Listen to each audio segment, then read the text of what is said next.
¿Cómo están? Bendecidos. Amén. Para mí es un gusto poder estar con ustedes en esta mañana, ser considerado para poder compartirles el mensaje. Siempre para mí es un gozo poder estar al frente. Cuando me invitó nuestro hermano Marcos, se me vinieron varios temas a la cabeza que poder hablar, y al final ganó de segunda de Timoteo que vamos a estar viendo, y que en parte tiene algo que ver con lo que estuvimos viendo en la clase de esta mañana. Créanme que no nos pusimos de acuerdo, hermano Ricardo y yo, ¿verdad? Pero vamos a ver en algún momento cosas similares, ¿verdad?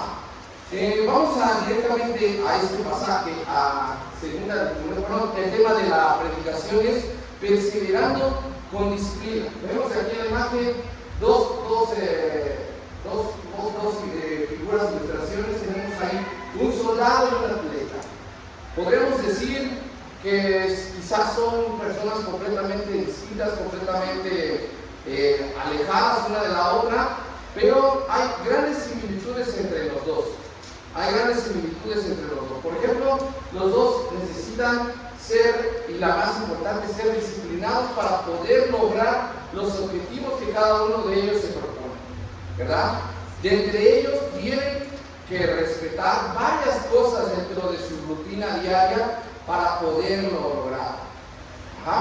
Vamos al capítulo de segunda de Timoteo, capítulo 2, y vamos a leer del versículo 1 al 3. Pasamos la otra vez. Segunda de Timoteo 2, versículo 1 al 3. Dice así: Tú pues, hijo mío, esfuérzate en la gracia que es en Cristo Jesús. Lo que has oído de mí ante muchos testigos, esto encarga hombres fieles que sean idóneos para enseñar también a otros. Tú pues, sufre penalidades como buen soldado de Jesucristo. Ninguno que milita se enreda en los negocios de la vida, a fin de agradar a aquel que lo tomó por soldado, y también el que lucha como atleta. No es coronado, sino lucha legítimamente. El labrador, para participar de los frutos, debe trabajar primero, considerar lo que digo, y el Señor te dé entendimiento en todo. Acuérdate de Jesucristo, del linaje de David, resucitado de los muertos conforme a mi evangelio, en el cual sufro penalidades, hasta prisiones, a modo de malhechor, mas la palabra de Dios no está presa. Por tanto, todo lo soporto por amor de los escogidos, para que ellos también obtengan la salvación, que es en Cristo Jesús, con gloria eterna. Palabra fiel es esta: si somos muertos con Él, también viviremos con Él. Si sufrimos, también reinaremos con Él. Si le negáremos, Él también nos negará. Si fuéramos infieles, Él permanece fiel. Él no puede negarse a sí mismo. Recuérdale hasta ahí. Perfecto, hermanos. Bueno, entonces, como hemos visto, el tema del día de hoy tiene que ver mucho con la disciplina. Nosotros conocemos, por ejemplo, a historias de estos grandes deportistas que ha dado el deporte, ¿no? Podríamos mencionar, por ejemplo, a Hugo Sánchez. Hugo Sánchez, que pues si bien nació en una familia de clase media, ahí menciona dentro de sus historias cómo era parte de su vida, de su rutina, antes de que llegara a ser el Hugo Sánchez que todos conocimos, el del Real Madrid, ¿no? Cuenta que se levantaba muy temprano para ir a entrenar, luego se iba a la facultad, salía de la facultad y se iba al entrenamiento con los Pumas, y mencionaba que se quedaba a practicar los remates. Él decía que quería prepararse para ser experto en algo, y esa parte de ser experto lo practicó en esos remates, ¿no? Todos los remates de chilena que él se aventaba, se pasaba 2 horas después del entrenamiento para practicar esos remates. Otro ejemplo, podemos ver al futbolista famoso Cristiano Ronaldo, ¿no? Que cuida su alimentación con mucho esmero, ¿no? Él no toma nada de refrescos, toma agua, hace deporte, duerme, descansa su cuerpo para mantenerlo preparado. Pasamos a la otra diapositiva. Vemos entonces, hermanos, que esto tiene que ver con la la disciplina. La disciplina, hermanos, es uno de los actos que más trabajo nos cuesta lograr. Desde proponernos realizar una tarea, adquirir una habilidad o adquirir un compromiso. Pero, hermano, ¿te has preguntado por qué nos cuesta tanto trabajo la disciplina? La disciplina cuesta trabajo porque nuestro cerebro prefiere la gratificación y tiende a evitar el esfuerzo, lo que va en contra de los impulsos naturales, ¿verdad?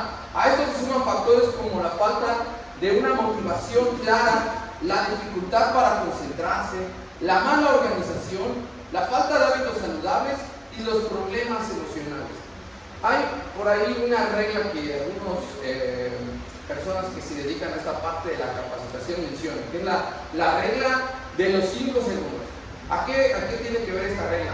Cuando tu despertador suene, tu alarma suena, tienes que contar hasta 5 y levantarte después de ese número. Entonces suena tu alarma y cuentas 1, 2, 3, 4, 5 y ahora a levantarnos y hacer actividades. Y de las recomendaciones que nos dan, por ejemplo, menciono esto porque algo que a mí me costaba mucho trabajo era levantarme. Tenías una alarma, sonaba otra alarma y otra, y 20 alarmas en el celular. 20 alarmas en el celular, y entonces al final, si te ibas a parar a las 5, terminabas levantándote a las 5 para las 6 y a correr, a ponerte la ropa y pues, vámonos al trabajo. La disciplina, hermanos, vamos a ver, tiene una etimología interesante. La palabra disciplina proviene del latín, de la misma palabra disciplina, que significa instrucción, entrenamiento o enseñanza, y está relacionada con el verbo dicere, que significa aprender, y la palabra discípulos, que significa discípulo. Por lo tanto, etimológicamente la palabra disciplina se refiere al proceso de aprender y a la instrucción necesaria para este aprendizaje.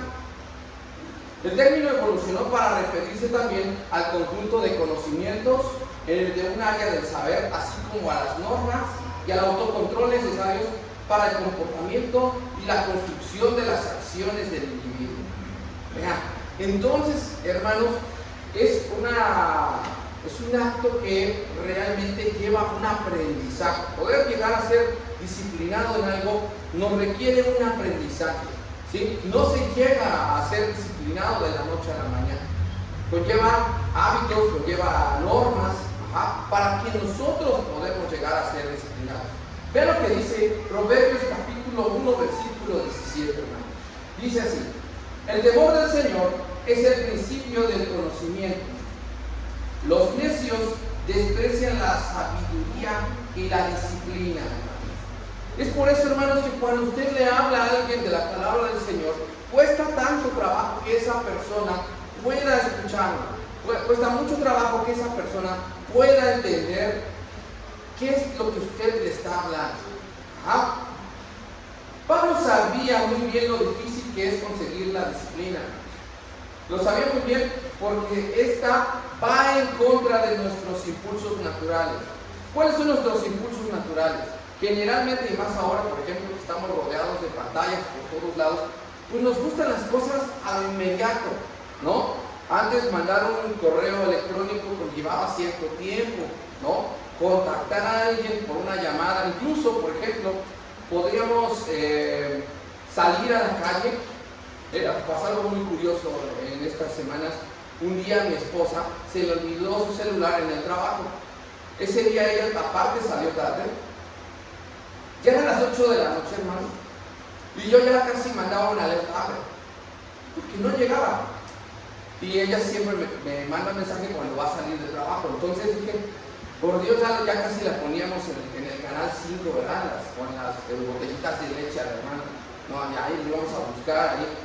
Porque no llegaba, yo ya sentía una angustia así de, ¿qué le pasó? O sea, ella siempre me manda un mensaje cuando sale del trabajo.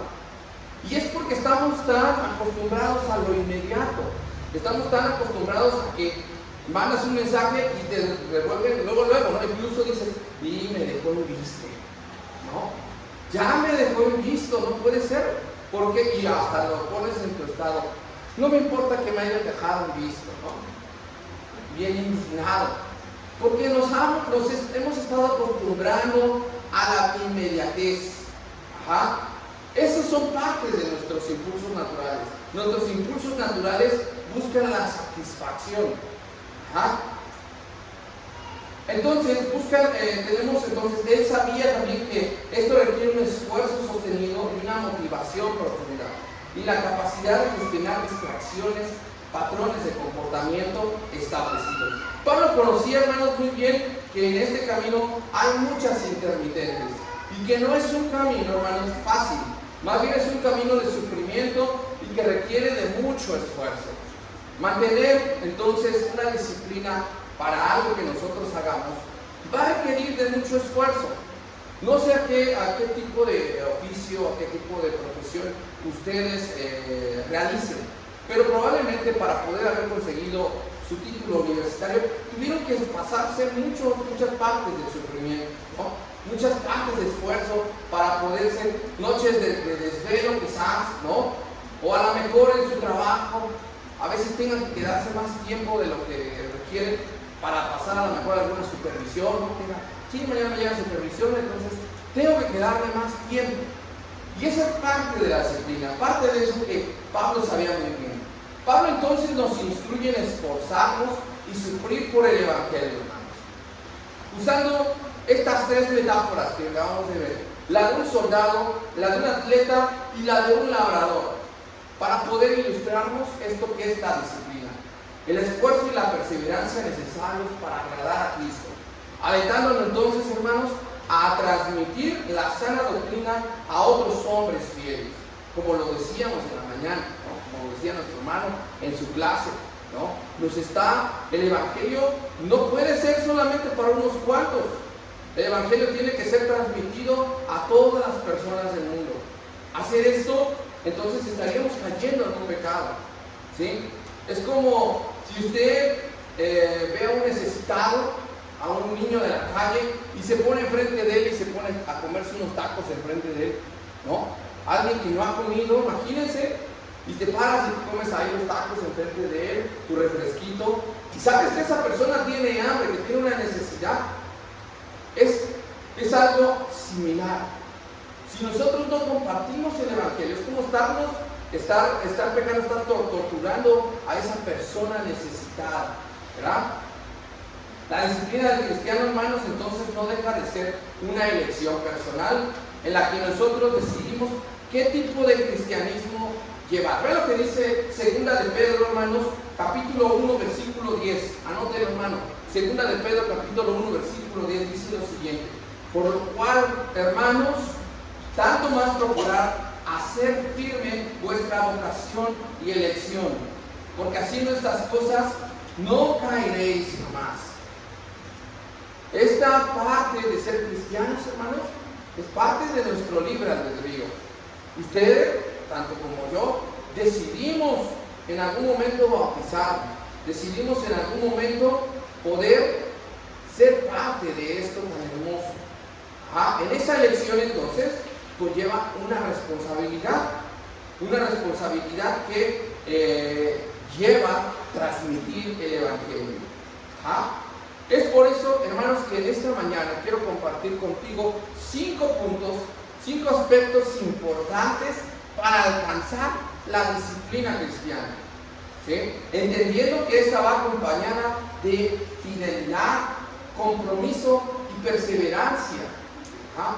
El primer aspecto que vamos a tratar es que tenemos que esforzarnos en crecer en la gracia de Cristo. ¿Qué es crecer en la gracia? Crecer en la gracia, hermanos, es uno de los aspectos con los que todo cristiano genuino lucha día a día para ver qué es lo que es crecer en la gracia. Quiero mencionar primero lo que no es crecer en la gracia. Lo que no es crecer en la gracia, hermanos, es que no es ser más salvo que en el momento de la conversión. Crecer en la gracia no significa que nosotros somos más salvos que otros, ¿sí? No significa tampoco que no es ser más perdonado que cuando uno se convirtió. Seguimos teniendo errores como todos los seres humanos, seguimos siendo humanos, estamos expuestos al pecado todo el tiempo. Estamos expuestos a nuestra humanidad, a todo esto que mencionábamos hace rato. No es, ¿qué es que sea la gracia? ¿Qué no es que sea la gracia? No es ser más justificado en el momento de la salvación. ¿Sí? Eso es lo que no es crecer en la gracia. Ahora vamos a ver lo que es crecer en la gracia. La gracia es un tema constante en la Biblia y culmina en el Nuevo Testamento con la venida de Jesús. Allá en Juan capítulo 1, versículo 17, vea lo que dice: pues la ley por medio de Moisés fue dada, pero la gracia y la verdad vinieron por medio de Jesucristo, hermanos. Ajá. La gracia no es algo que nosotros vamos a tener porque nosotros queramos, sino porque es algo que Jesucristo nos está otorgando. La palabra traducida como gracia en el Nuevo Testamento proviene de la palabra griega charis, que significa favor, bendición o bondad. Vean entonces, hermanos, que la gracia es un regalo. La gracia es un regalo. Cuando alguien nos regala algo, ¿usted oculta eso que le regalan? No, lo usamos, ¿no? Y más si esa persona que nos lo regaló es alguien a quien apreciamos, ¿no? Cuando alguien nos regala lo que sea, lo usamos. Lo usamos porque sabemos que esa persona nos lo dio con amor, con cariño. Todos podemos extender la gracia a los demás, pero cuando la palabra gracia se usa en relación a Dios, adquiere un significado más potente. La gracia es que Dios nos escoge para bendecirnos, hermano. Y siéntase alegre por eso, porque Él nos escogió. Dice su palabra que Él ya nos había escogido incluso antes de haber nacido. Entonces, hermanos, esto significa que en lugar de maldecirnos, a pesar de que nuestro pecado pudiera merecerlo, esta es su bondad para nosotros los indignos. También, hermanos, es el crecimiento cristiano. ¿Y de qué se trata? De aumentar el grado, tamaño, fuerza y vigor y de poder de las gracias del Espíritu, que el Espíritu Santo planta en el corazón de quien cree. ¿Sí? El crecimiento, entonces, hermanos, lo va a dar el Señor. La gracia de Jesucristo en el contexto de la vida cristiana, entonces, tiene que ver con todo lo que tomamos de Él, de su plenitud y de su provisión, hermanos, para poder crecer espiritualmente. Así que desde la perspectiva bíblica, hermanos, la gracia no anula la responsabilidad del creyente, ni sus deberes, sino por el contrario, suministra todo lo que el creyente necesita para poder avanzar. El creyente nunca va a poder madurar si en su deber individual, más bien si en su deber individual ante Dios es perezoso e irresponsable. Si nosotros nos cuesta trabajo, por ejemplo, venir el domingo, entonces, hermanos, no vamos a poder avanzar. Si de repente nos toca un ministerio, hermano, usted le va a tocar atender esto el día de hoy, ¿no? Ay, hermano, ¿yo por qué? Si ya lo hice la semana pasada, ¿no? Entonces, ¿cómo vamos a poder avanzar? Anoche, por ejemplo, tuvimos una situación, salimos a una junta de la escuela de nuestra hija y nos avisan, ya como a las 9, ya estábamos cansados porque todo el día estuvimos fuera, salimos de su escuela a las 9 de la noche, la junta fue desde las 5 de la tarde hasta las 9, ya estábamos muy cansados, nos dolían los pies y nos avisan que acababa de fallecer una hermanita. Y entonces le dije a mi esposa, pues ahorita rápido echamos unos tacos y vamos a apoyar, ¿no? Y sabíamos que estábamos ya cansados. Pudimos haber dicho, estamos muy lejos, yo creo que mañana nos presentamos, mañana vamos a ver qué apoyamos. Sin embargo, sabíamos que si nos estaban considerando porque necesitaban ese apoyo. Y fuimos a apoyar esa parte, dimos ahí un devocional y estuvimos apoyando. Y son esas cosas las que el Señor nos pone en algún momento. En algún momento va a llegar esa parte en la que el Señor le va a decir, te toca a ti. Y es en ese momento cuando tienes que estar preparado. Hermano, le toca a usted la dirección, va a dirigir la lectura. Le toca a usted el aseo, le toca a usted recibir a los hermanos. Y en algún momento cada uno tenemos que estar preparados. Vean lo que dice, hermanos, 2 de Timoteo, capítulo 2, versículo 1. Dice así: tú pues, hijo mío, esfuérzate en la gracia que es en Cristo Jesús. El Señor nos está pidiendo esfuerzo, que nos esforcemos en la gracia del Señor. Por un lado, entonces, Pablo apela a mostrarle a Timoteo que no está solo, sino que en su disposición está Jesucristo y su gracia. Pero por otro lado, también le recuerda que debe ser esforzado y diligente para disfrutar y aprovechar esta gracia. Por un lado, entonces, tenemos a Jesucristo y su gracia a nuestro alcance y disposición. Por otro lado, debemos tomar diariamente esa gracia con diligencia y con compromiso, hermano. El creyente ha llegado a la fuente que es Cristo, pero no debe ser negligente en tomar de ella, ¿verdad? Hay un deber individual intransferible, hermano, y único en cada uno de nosotros para el aprovechamiento de la gracia divina. La gracia de Dios no anula el esfuerzo y el trabajo. Por el contrario, estos dos pilares son la clave del crecimiento en la vida cristiana y la base de una vida fructífera. Efesios capítulo 2, versículo 8 y 9, hermano, vea lo que dice. Efesios 2, versículo 8 y 9 dice: porque por gracia sois salvos por medio de la fe. Y esto no de vosotros, pues es don de Dios, hermanos. No por obras para que nadie se gloríe. El Señor entonces trabaja con cada uno de nosotros. No importa cuál sea tu ministerio. Por muy chiquito que sea, estás trabajando para el Señor. Por lo tanto, hermanos, vemos que no existe tal contradicción entre la gracia divina y el esfuerzo humano. Sino por el contrario, si conocemos todo lo que Cristo tiene para nosotros y nos entregamos con toda la fuerza de nuestro ser, experimentaremos el poder y la vida que fluyen del trono de la gracia de Dios. Por lo tanto, hermanos, Pablo nos invita a depender de Jesucristo. Pues si nos entregamos por completo a nuestro ser y le servimos fielmente, hermanos, su gracia abundará en nosotros como un caudal que nunca se va a agotar. Entonces, el primer aspecto, hermanos, que nosotros tenemos que hacer para poder ser disciplinados es que tenemos que esforzarnos en crecer en la gracia de Cristo. Ese es el primer aspecto que tenemos que hacer. ¿Cuál es el segundo aspecto que tenemos que ver? En esta mañana vamos a ver. El segundo aspecto es que tenemos que esforzarnos en transmitir fielmente la enseñanza.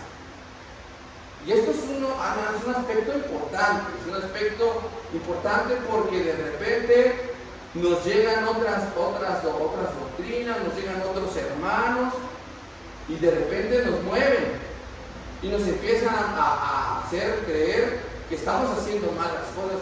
Oye, hermano, pero ¿por qué no tocas instrumentos si tú eres músico? En mi caso, me lo han dicho. Yo soy maestro de música, hermanos, trabajo en la UNAM y en otros colegios.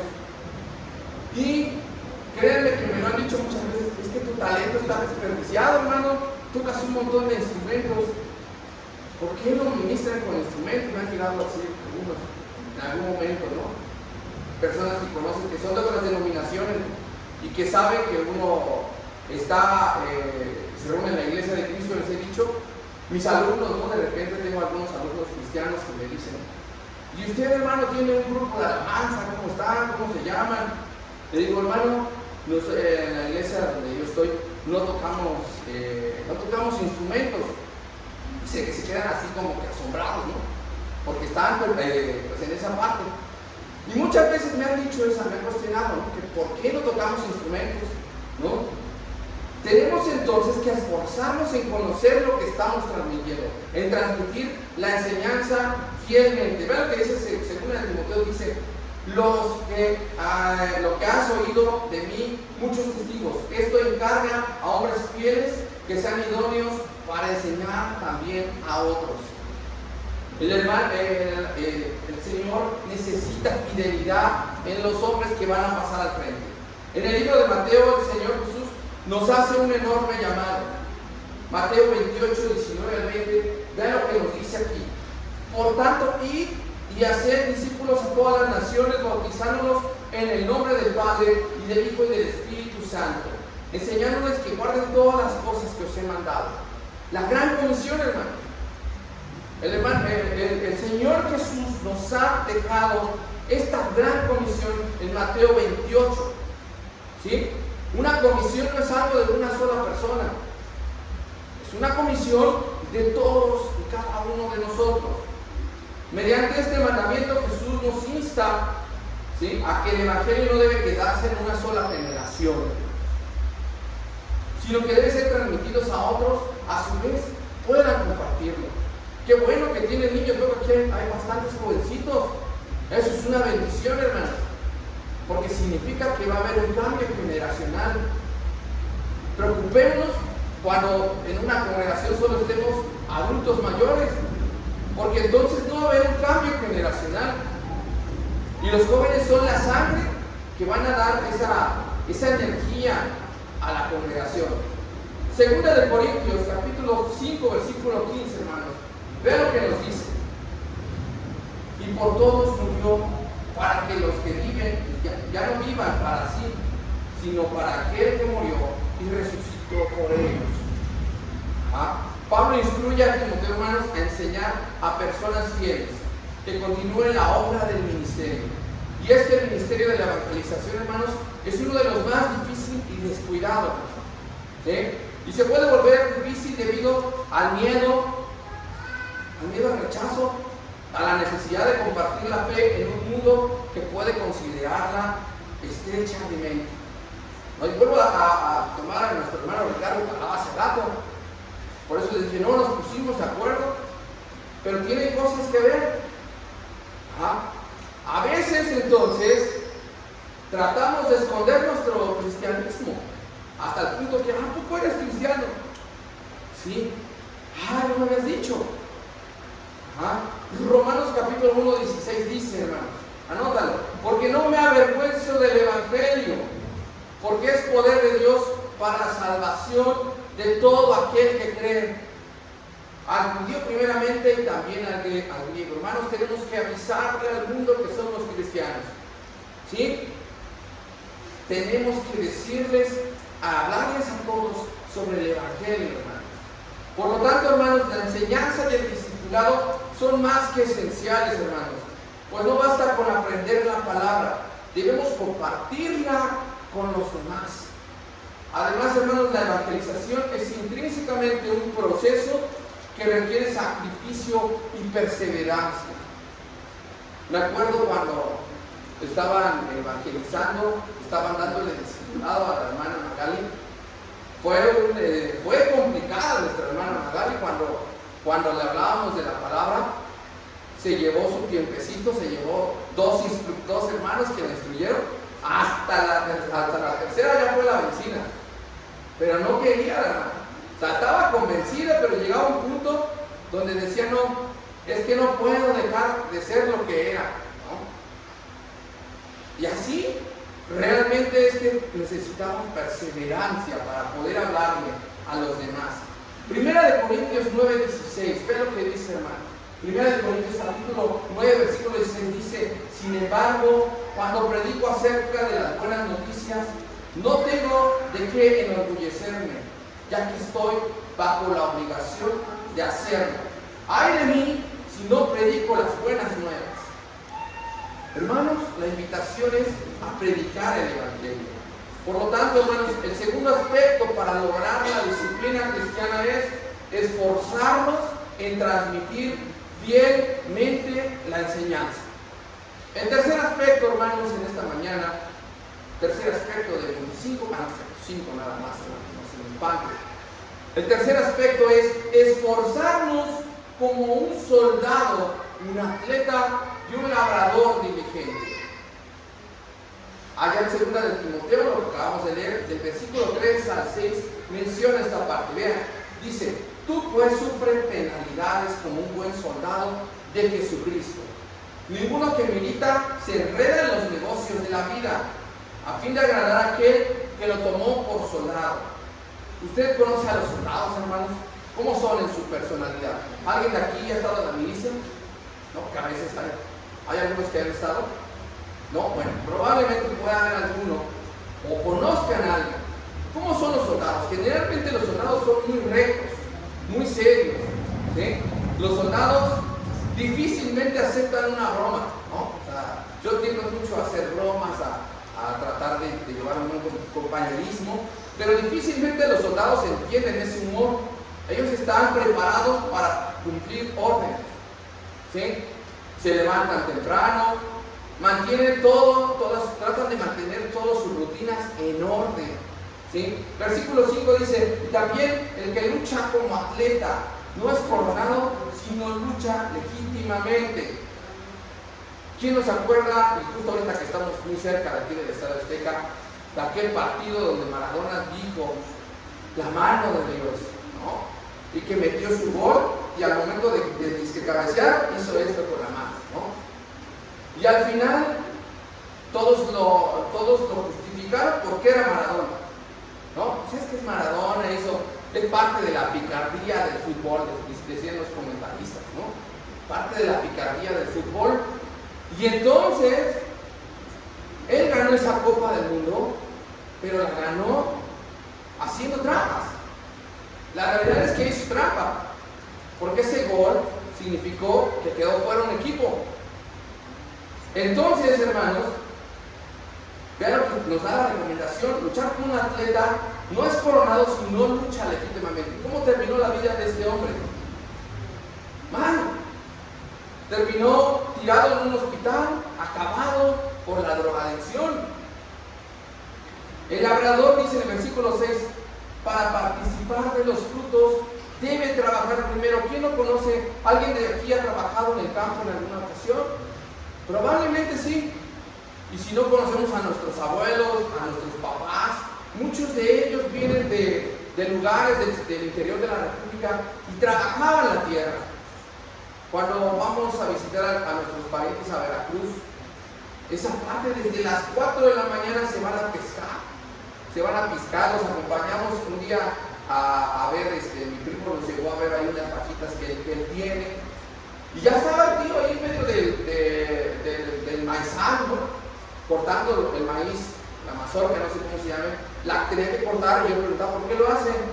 Pues para que se pueda secar y puedas servir, ¿no? Entonces todo tiene como una parte, y lo tienen que hacer temprano porque es a la hora que no está el calor intenso. Entonces, todos estos tres personajes que nos menciona tienen que ver con la disciplina. Estos tres personajes podremos decir que estamos ante seres distintos y aislados, pero la realidad es que no es así. Comparten varias cosas en común. Para conseguir estos objetivos, los tres tienen que ser disciplinados en tres aspectos. Número 1, hermanos, la fortaleza. Número 2, el esfuerzo. Y número 3, la paciencia, hermanos. Los tres comparten la fortaleza, el esfuerzo y la paciencia. Por lo tanto, hermanos, pensar en esta analogía nos hace pensar que se espera que un soldado de Jesucristo soporte dificultades y se centre en su comandante. ¿Quién es nuestro comandante, hermanos? Jesucristo. Renunciando a los placeres mundanos para ser eficaz. Efesios 6:13, vea lo que dice: por tanto, tomad la armadura de Dios para que podáis resistir en el día malo, y habiéndolo hecho todo, estar firmes, hermanos. El Señor Jesucristo entonces nos pide que podamos nosotros armarnos de valor, hermanos. En cuanto a ser un atleta, ve lo que dice 1 Corintios capítulo 9 versículo 25. Dice así: todo aquel que lucha, de todo se abstiene. Ellos a la verdad para recibir una corona corruptible, pero vosotros una incorruptible. Cuando ganaban los atletas en las primeras olimpiadas allá en Grecia, se les colocaba una corona de guirnaldas. A eso se refería. Más adelante en este mismo pasaje dice el apóstol que nosotros nos será otorgada una corona de oro, no una corona incorruptible, una corona que va a ser echada a perder. No pasa. Ahorita les leo los versículos, ¿verdad? Entonces, hermanos, tenemos que buscar, en cuanto al atleta, obtener un premio que debe cumplir las reglas de competencia sin desobedecerlas, hermano. Gálatas 6:8, vean lo que dice, hermano. Búsquenlo, anótenlo para más tarde leerlo. Gálatas, capítulo 6, versículo 8, dice: el que siembra para agradar a su naturaleza pecaminosa, de esa misma naturaleza cosechará destrucción. El que siembra para agradar al Espíritu, del Espíritu cosechará vida eterna. El agricultor, hermanos, debe trabajar la tierra primero para poder disfrutar de la cosecha. Lo que implica entonces, hermanos, un esfuerzo previo antes de la recompensa. Así entonces que en este punto debemos estar enfocados como soldados, disciplinados como atletas y pacientes como labradores, hermanos. Primera de Corintios 9:24, vean lo que dice, hermanos. ¿No sabéis que los que corren en el estadio, todos a la verdad corren, pero uno solo se lleva el premio? Correr de tal manera que lo obtengáis. Hermanos, el Señor Jesucristo entonces quiere personas que se esfuercen en la gracia. Quiere personas que transmitan fielmente la enseñanza y que se esfuercen como un soldado, como un atleta y como un labrador. Ese es el tercer aspecto, hermanos. Vamos a ver el cuarto aspecto que nos está invitando el apóstol en esta mañana a seguir. El cuarto aspecto para poder alcanzar la disciplina es perseverar en el sufrimiento con esperanza, hermanos. Según el Timoteo 2, 9 y 10 dice: por lo cual sufro penalidades, hasta prisiones a modo de malhechor. Mas la palabra de Dios no está presa, hermanos. Por la perseverancia del Evangelio, Pablo fue encarcelado en varias ocasiones, hermanos. La palabra al menos nos menciona tres, las más grandes. Una fue en Filipos, otra fue en Jerusalén y dos fueron en Roma. En Filipos fue arrestado después de expulsar un espíritu de adivinación de una esclava, lo que endureció a su dueño. En Jerusalén más tarde, Pablo fue arrestado por el pueblo y posteriormente llevado ante las autoridades. Y en Roma, su primer encarcelamiento fue llevado como prisionero. Aparece en el libro de Hechos. Se le describe como un arresto domiciliario. Después, el segundo fue tras ser liberado y continuar sus viajes apostólicos, probablemente a España. Pablo fue encarcelado nuevamente en Roma. Yo nunca estaba encarcelado, lo más cerca que estuve fue una ocasión de joven que ni siquiera tenía por qué haber estado allí, y nos subieron una patrulla. Una de esos momentos cuando uno se aleja de la vida cristiana, hermanos. Lamentablemente tuve esa recaída, tuve ese momento cuando me alejé del Señor y no la pasé bien. Padecí muchas cosas, hermanos. De entre esas, esa ocasión, que la recuerdo perfectamente, de que me llevaron, estábamos comiendo hamburguesas, los compañeros de la universidad pidieron unas cervezas,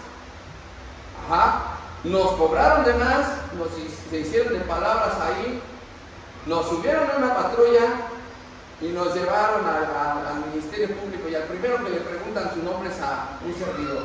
Ahí estoy frente al juez preguntándome, y yo sin saber por qué estaba allí, porque solamente estaba acompañado de las personas equivocadas, porque recuerdo que yo ni siquiera tomé, pero estaba con ellos. Y entonces cuando estaba ahí me puse muy nervioso. ¿Y qué pasó, hermanos? Entra otro policía y nos dice: sáquenlos, no tienen nada que ver, que se arreglen afuera. ¿Fue el policía, hermanos, o fue el Señor? Fue el Señor, porque el Señor nos cuida con fidelidad. Ahorita en el siguiente punto lo vamos a ver. A pesar de que nosotros nos alejemos, el Señor siempre va a estar ahí. Vean lo que dice Romanos 1:16, hermanos. Dice: porque no me avergüenzo del Evangelio de Cristo, que es poder de Dios para la salvación de todo el que cree. Él sabía que su sufrimiento, hermanos, tenía un propósito mayor, la salvación de otros. Y sabemos que los cristianos, hermanos, estaremos expuestos a enfrentar rechazo o dificultades por nuestra fe. ¿Quién no ha tenido rechazo por ser cristiano, hermanos? ¿A quién no lo han visto mal porque de repente cuando se para una taquería hace una oración? Recuerdo una vez que viajé con mi esposa a Cholula. Quien conoce Cholula sabe cómo es, ¿no? Una iglesia aquí, otra iglesia acá, unas iglesias católicas. Creo que tienen más de 600 en ese pueblito. En cada esquina hay una iglesia. Nos parábamos, nos metemos en el mercado a comer, nos estaban atendiendo muy bien, hasta que hicimos oración por los alimentos, y ahora que después se empiezan a llevar, ya nos faltaba la jarra, que ahí nos la aventaron, ¿no? Y ya estaban ahí ya nada más viendo que nosotros nos fuéramos, solo porque hicimos oración por los alimentos. ¿Quién no ha parecido esas cosas, hermanos? Vean lo que dice Romanos 8:18, dice: pues tengo por cierto que las aflicciones del tiempo presentes no son comparables con la gloria venidera que en nosotros ha de manifestarse. De tal modo, hermanos, que cuando enfrentamos dificultades, recuerda que Dios tiene un propósito, hermanos. Nuestro deber es confiar en nuestra fidelidad, que nuestra fidelidad tendrá un impacto eterno, hermanos. El Señor Jesucristo, entonces, y el apóstol nos están invitando para poder ser disciplinados, que tenemos que perseverar en el sufrimiento con esperanza, hermano. Va a haber pruebas, va a haber amigos que nos van a dejar de hablar. De repente te seguían en redes sociales y al otro día ya no. Y te preguntan: oye, ¿todavía conoces? Ya no sé qué pasó. De la noche a la mañana me dejó de seguir y ya no somos amigos. Y así, probablemente, bueno, yo he perdido varias amistades, probablemente usted también. Entonces, hermanos, si se fueron esos amigos, hermanos, nunca fueron amigos. ¿Sí? El último aspecto, el último punto que vamos a tratar en esta mañana, y precisamente algo que ya les adelantaba, es que Dios es fiel, aunque nosotros podamos ser infieles. Regreso a mi historia que estaba narrando hace un rato. En algún momento de mi vida, yo nací en el cristianismo, hermanos, nací desde pequeño, igual que aquí a varios de los jovencitos, nací en un hogar cristiano, hermanos, pero al llegar la juventud, 18, 20 años, me alejé, buscaba cualquier excusa para no ir a la iglesia. Mi primera excusa fue el trabajo. Yo decía: además que tengo que ir a trabajar. Yo soy de oficio peluquero. Entonces tenemos un negocio familiar, una peluquería. Y entonces busqué el pretexto perfecto de decir: pues ya tengo que trabajar los domingos, me necesitan, tengo clientes que me están buscando los domingos. Y ese fue mi primer pretexto, hermanos, para alejarme. Y después vinieron otros. Cuando te alejas, empiezan a llegar las tentaciones. Empiezan de cualquier tipo. Llámese adicciones, llámese malas amistades. Empiezan a llegar. Y el Señor sabe que somos seres humanos y que en algún momento podemos ser infieles. Pero aunque nosotros seamos infieles, Él siempre va a estar ahí, cuidándonos, hermanos. Si somos infieles, Él permanece fiel. Y Él no puede negarse a sí mismo. Según Timoteo 2:11 al 13 dice eso, hermanos. La naturaleza de Dios es ser fiel. La de nosotros no. La fidelidad de Dios es un pilar de la fe, hermanos, caracterizada por su amor inmutable. ¿Qué significa esto, que sea inmutable? Que no se puede cambiar. Dios no puede cambiar su naturaleza, siempre va a ser fiel a nosotros, ¿sí? Sus promesas cumplidas, su presencia constante en medio de las pruebas. Dios es fiel en la protección, el perdón y la salvación, dándonos salida en las tentaciones y una base para nuestra propia fidelidad. Como les decía, hermanos, Podemos andar por caminos sinuosos, pero el Señor siempre nos va a proteger. Pero si nosotros también recaemos y nos valen los avisos que el Señor nos da, en algún momento también nos va a llamar, nos va a reprender.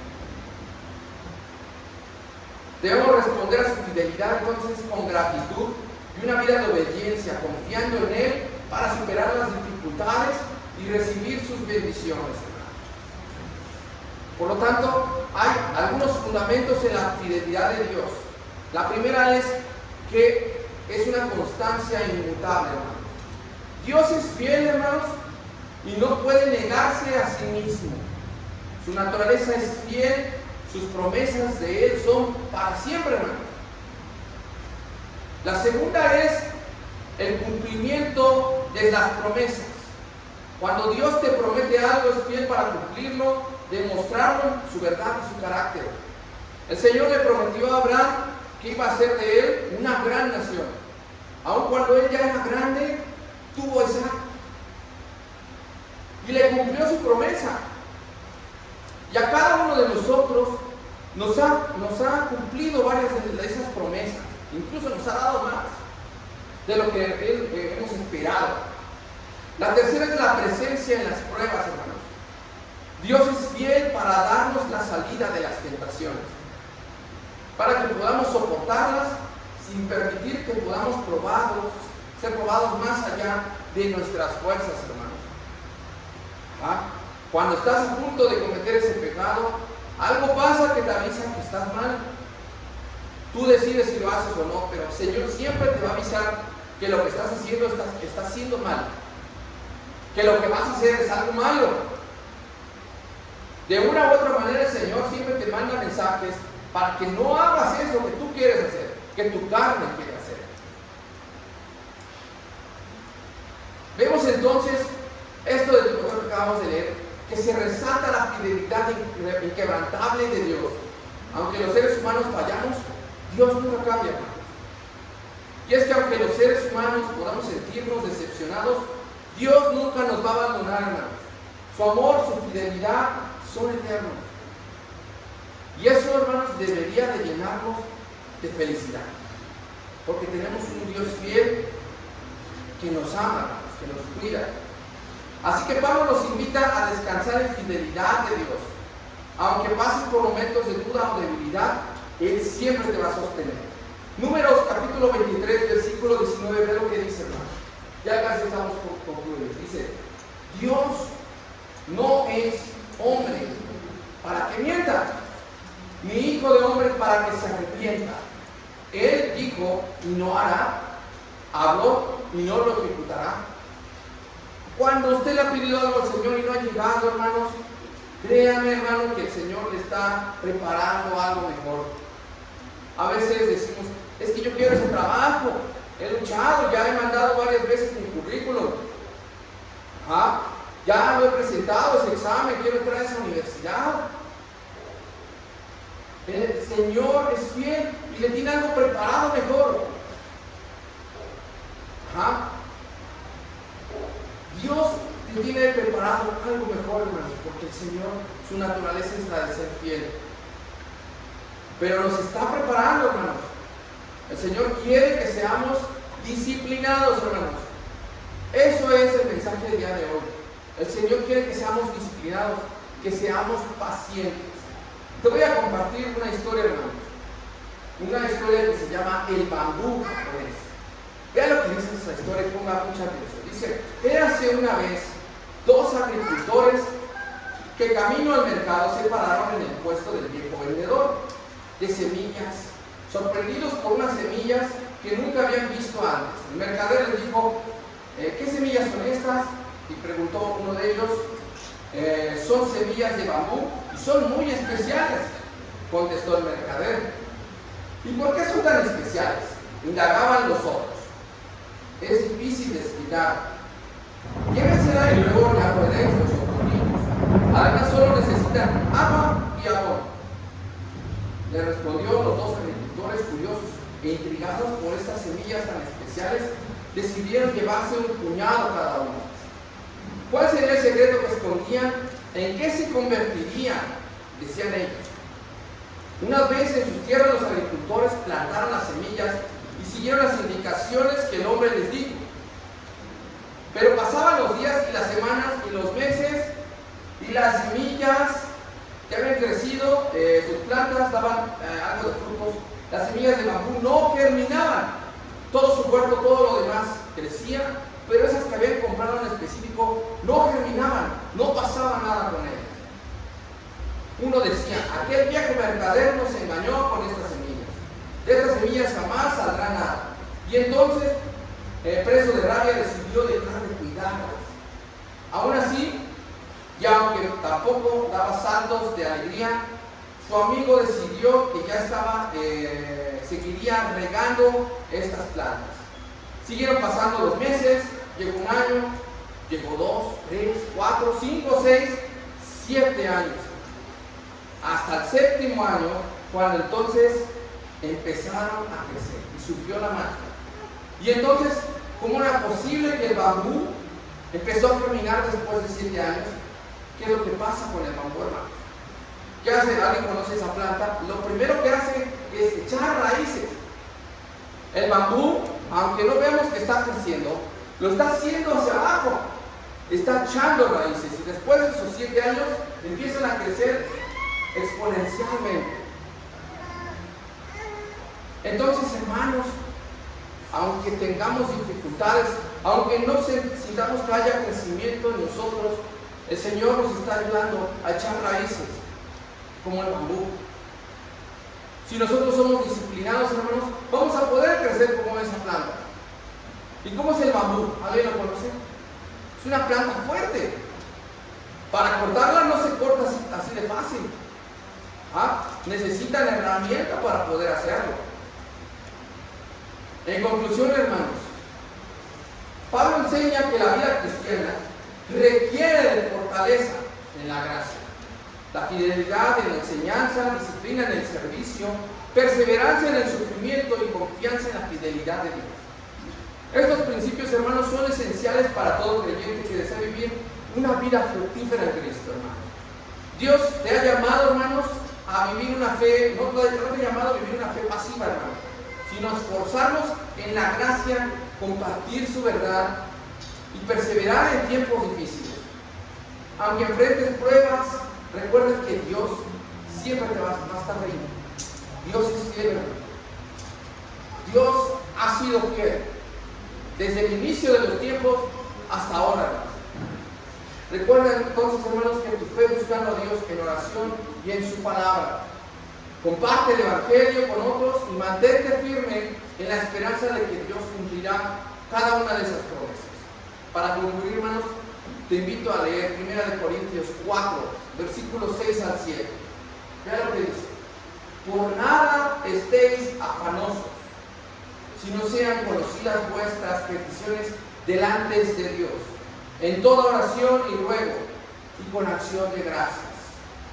Y la paz de Dios, que sobrepasa todo entendimiento, guardará vuestros corazones y vuestros pensamientos en Cristo Jesús. Hermanos, que no nos gane la paz, que no nos gane la inmediatez de estos tiempos, porque estamos tan acostumbrados a tener todo rápido. Ya hasta los trámites gubernamentales son en línea, y son rápidos, varios de ellos que antes eran de muchas filas, pero son rápidos. Que no nos gane el afán. El Señor va a dar el crecimiento, pero necesitamos ser disciplinados. Que Dios los bendiga, hermanos.